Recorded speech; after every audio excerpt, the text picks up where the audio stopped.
Buenos días, compañeros y profesora presente. Nosotros somos el grupo número 4 y a continuación les presentaremos nuestro trabajo integrador sobre los efectos tempranos de la radiación ionizante.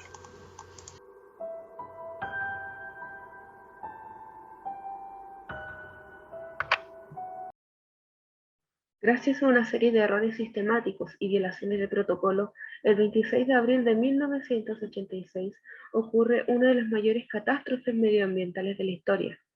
La explosión del reactor número 4 de la planta nuclear de Chernobyl provocó una de las mayores fugas radioactivas descontroladas antes registradas. El estallido y posterior incendio liberó a la atmósfera grandes cantidades de cesio y yodo radioactivo, los cuales se dispersaron por los cielos de Rusia, Bielorrusia y Ucrania. Cuando la radiación ionizante es absorbida por el organismo, su impacto sobre el cuerpo depende de la dosis y tiempo de exposición a la fuente radioactiva. Según la naturaleza del daño producido por la radiación en las células, los efectos biológicos se clasifican como estocásticos o determinísticos. Los efectos estocásticos son los que ocurren a largo plazo, como por ejemplo fue el caso de las personas que fueron expuestas a radiación en la catástrofe de Chernobyl, que padecieron de cáncer de tiroides producto de la absorción que obtuvieron de yodo radioactivo o yodo 131. El efecto determinístico es aquel daño celular que ocurre a corto plazo. Si el daño es muy alto en un órgano o tejido, habrá pérdida de función del órgano. Para describir los efectos determinísticos, se utiliza la magnitud dosimétrica de dosis absorbida, que corresponde a la energía absorbida por unidad de masa, y su unidad de medida es el Gray.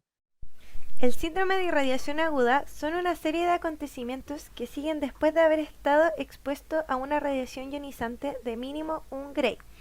Al tratarse de un efecto determinístico, las personas que presentan esos síntomas dependen exclusivamente de la dosis que hayan absorbido.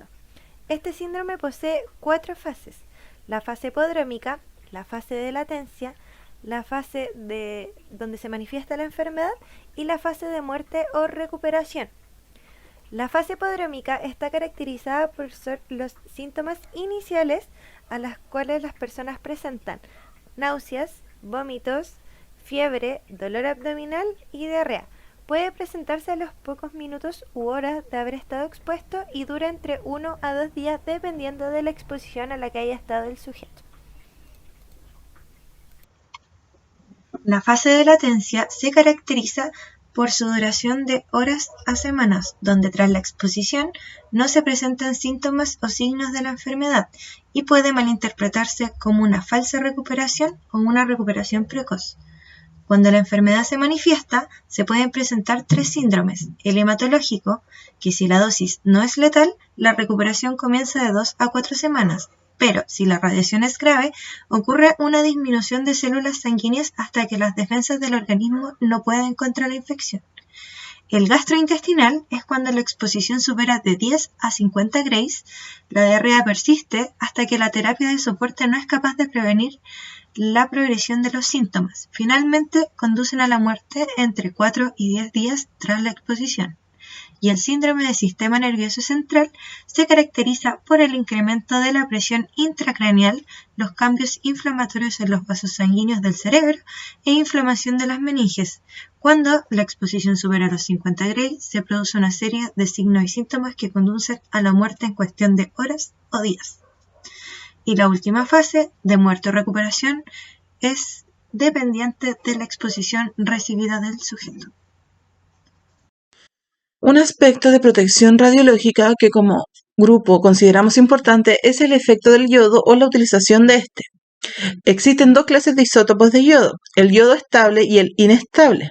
El yodo estable o 127 es considerado esencial para la glándula tiroides, ya que es capaz de producir hormonas tiroideas, las cuales sirven para un desarrollo del cerebro y el funcionamiento óptimo del cuerpo. También existe el inestable, un ejemplo de este es el yodo 131. Este isótopo radiactivo que emite radiación es absorbido por el torrente sanguíneo y almacenado en la glándula tiroides. La absorción de este yodo puede provocar cáncer a la tiroides o efectos estocásticos.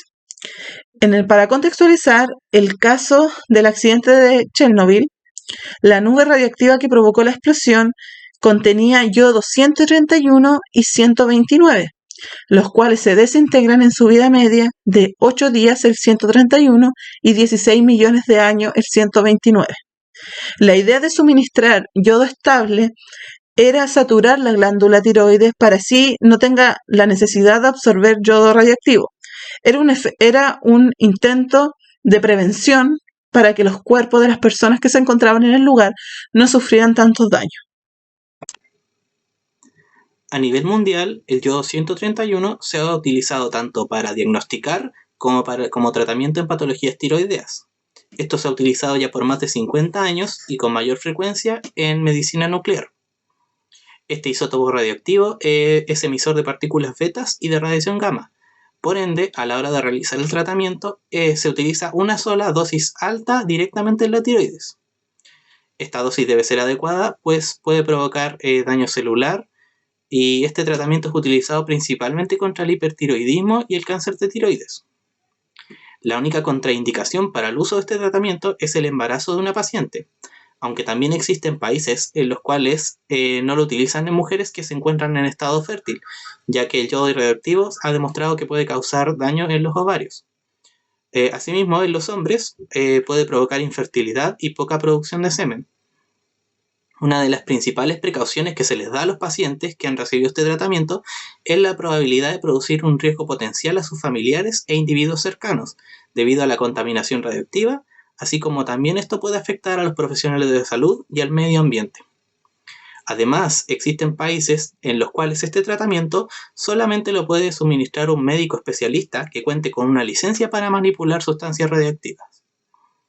El yodo estable se ha utilizado como medida de prevención y seguridad nuclear, como es en el caso de Bélgica, en donde el gobierno distribuyó pastillas de yodo a toda la población, ya que ésta se encontraba a menos de un radio de 100 kilómetros del reactor nuclear.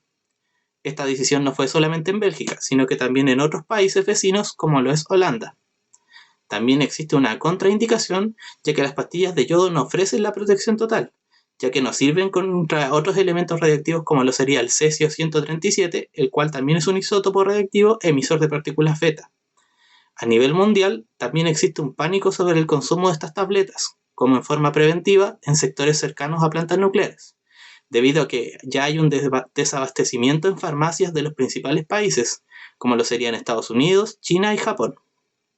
En Estados Unidos no se consumen estas tabletas, pero sí existe una reserva disponible en caso de emergencia radioactiva, teniendo en cuenta que Estados Unidos, la administración de tabletas de yodo solo cubre un radio de 16 kilómetros cercanos a una planta o reactor nuclear, a diferencia de los demás países anteriormente nombrados, que cubren un radio de más de 100 kilómetros.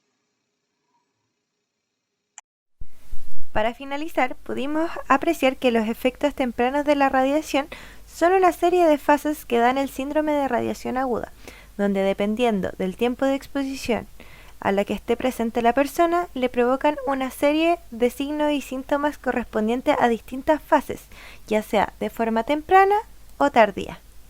La protección a la glándula tiroides es fundamental a la hora de prevenir daños más graves en una explosión radioactiva, debido a que la tiroides, como se mencionó anteriormente, es un órgano el cual está encargado de regular distintas funciones. Consideramos que la radiación ambiental dentro y fuera de las plantas o reactores nucleares debe ser medido constantemente para así poder evitar accidentes como el de Chernobyl. Hablando sobre el mismo accidente, en el cual miles de personas fueron expuestas a grandes cantidades de radiación ionizante y provocando incluso la muerte, este sirve como una serie de antecedentes para futuras investigaciones. Como futuros tecnólogos médicos, es nuestro deber conocer la historia y aplicar los conocimientos que ya se nos han dado para así proteger nuestra seguridad y la seguridad de nuestros pacientes.